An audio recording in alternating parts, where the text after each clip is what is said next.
Do you want a simple to obtain, high defense, healing machine build that will carry you all the way through God of War Ragnarok's endgame? Well, no need to have killed any of the berserkers or Gna for this build, as all this equipment can be obtained without defeating any of these tough-as-nails fights often reserved for the post-game. We're talking Herculean defense, massive stun output, strong vitality and luck stats, with an ever-restoring health bar to keep you from staying dead and to keep you plowing through God of War Ragnarok's toughest fights. Before we get into this build, I'd like to point out that I've made a previous video showcasing a build focusing especially on kicking Gna's ass, that is also wildly effective. Consult that video here if you're curious and have beaten most or all the tough-as-nail berserker fights. If you're having difficulty with those berserkers, then you're in luck with this video, as this build is just as solid and will help you send those berserkers back to Helheim much more efficiently. And with that, let's get right into the magic behind this build.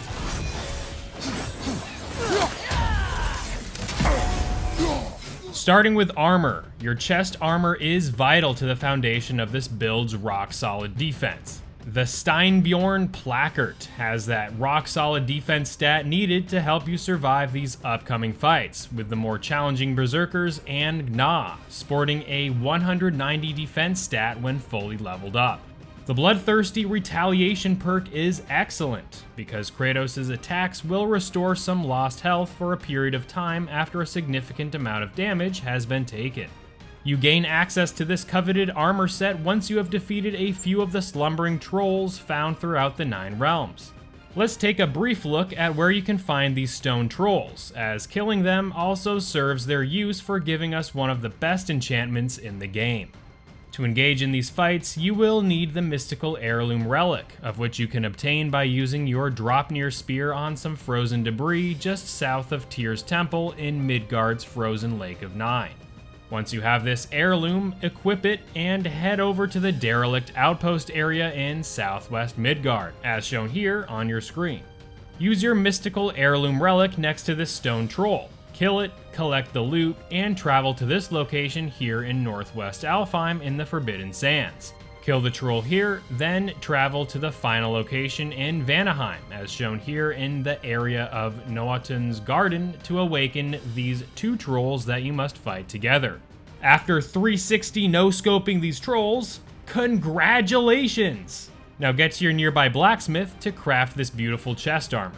Upon defeating the trolls, you should have obtained the Stone Idol of Souls enchantment that you're going to want to equip as well. More on those enchantments later. Heading over to the wrist armor, make sure you get Sutr's Scorched Arm and Sutr's Scorched Girdle for the waist armor. You can obtain the Scorched Arm by completing the King of the Hill challenge in Muspelheim, and can obtain the Scorched Girdle by completing the Boss Rush challenge there as well. What's so great about these 2 armor pieces is that when both equipped, the Aggressor's Resolve 2 perk is enabled, allowing the player to take reduced damage along with granting increased stagger resistance during basic attacks and skills. This build is all about reducing as much damage as possible while also earning back your health. Now, let's head over to Kratos' weapons.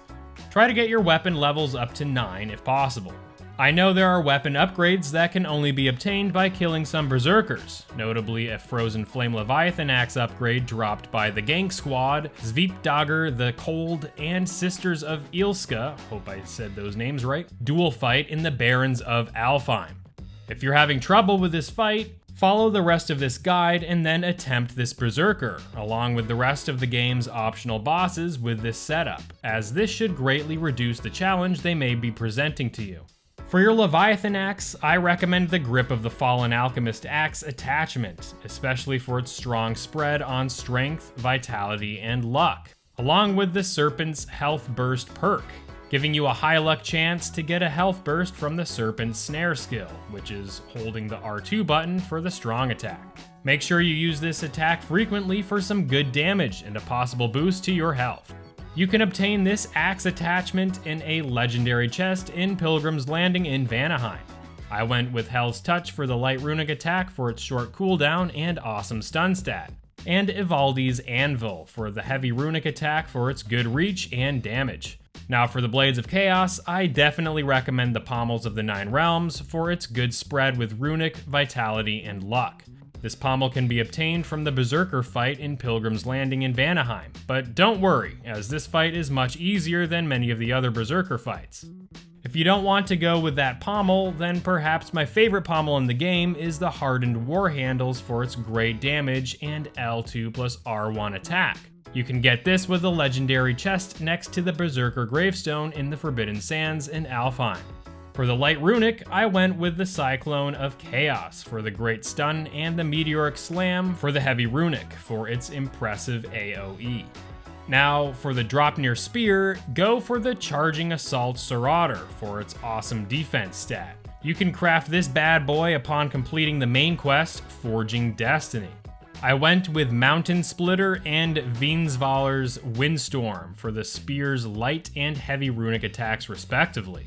Now, for the shield, I rocked the Dauntless Shield with the Rond of Restoration attachment, especially for its vitality. We want to keep our vitality stat high for an enchantment that we will cover real soon, plus the Rond of Restoration's perk, Restoring Shield, is excellent in that performing a shield strike with double tapping L1 after taking damage has a chance to restore health with the hit. The Rond of Restoration can be found in the legendary chest during the main quest, The Reckoning in Vanaheim. For Spartan Rage, I would go with Valor for the health restoration. Make sure to level this up for more health gains, and finally for the Relic, I would go with the Hilt of Angervadal for its solid damage and low cooldown. You can get this relic by crafting it upon completing the favor, Secrets of the Sands. Now, let's get into the enchantments for your amulet. For your first set, I would go with Svartalfheim's Fortitude, Lifeblood, and Safety for an awesome boost in stun damage based on your defense. Because defense is the highest stat in this build by a good mile, you are going to be outputting a great amount of stun damage, in large part due to this set of enchantments. I would also primarily use Sonic Arrows to double down on the stun output. For your next set of enchantments, I would go with Niflheim's Virtue, Fortitude, and Force for Kratos' enhanced melee damage when he is above 75% health, also scaling from the defense stat. If you find yourself below 50% health for much of the time, I'd go with the Helheim set.